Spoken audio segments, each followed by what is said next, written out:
കണ്ണൂർ എഡിഎമായിരുന്ന നവീൻ ബാബു ആത്മഹത്യ ചെയ്ത കേസിൽ തുടരന്വേഷണം ആവശ്യപ്പെട്ട് ഭാര്യ സമർപ്പിച്ച ഹർജി പരിഗണിക്കുന്നത് വീണ്ടും മാറ്റി തലശ്ശേരി അഡീഷണൽ സെഷൻസ് കോടതി. ജൂൺ 27ലേക്കാണ് ഈ ഹർജി മാറ്റിയിട്ടുള്ളത്.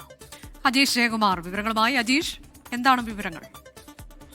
അനുജ, എന്നാലും ഈ ഭാര്യ സമർപ്പിച്ച ഹർജിയിന്മേൽ ഭാഗികമായ തുടരന്വേഷണത്തിന് നേരത്തെ തന്നെ കോടതി ഉത്തരവിട്ടതാണ്.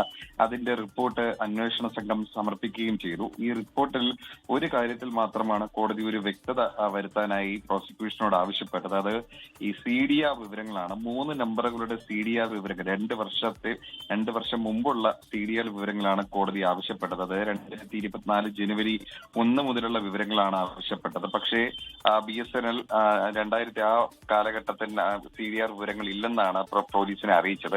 അതിനെ തുടർന്ന് SPയോട്, ജില്ലാ പോലീസ് മേധാവിയോട് അത്തരത്തിൽ എന്തെങ്കിലും CDR വിവരങ്ങൾ ഉണ്ടോ അല്ലെങ്കിൽ കിട്ടുമോ എന്ന് ചോദിച്ചു നോക്കാൻ പ്രോസിക്യൂഷനോട് കോടതി കഴിഞ്ഞ ദിവസം ഹർജി പരിഗണിച്ചപ്പോൾ ആവശ്യപ്പെടുകയായിരുന്നു. തുടർന്ന് അത്തരത്തിൽ വിവരങ്ങളൊന്നും കിട്ടില്ല എന്ന് പ്രോസിക്യൂഷൻ ഇന്ന് കോടതി അറിയിക്കുകയും ചെയ്തു.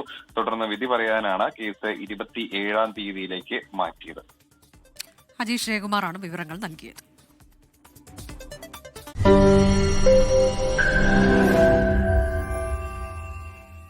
ലോകത്തെവിടെയായാലും ഏത് സമയത്തും 24 വാർത്തകളും ഓഗ്മെന്റഡ് റിയാലിറ്റി പാക്കേജുകളും എക്സ്പ്ലെയിനറുകളും വിശദമായി കാണാൻ ഞങ്ങളുടെ YouTube ചാനൽ നിങ്ങൾക്ക് സബ്സ്ക്രൈബ് ചെയ്യാം.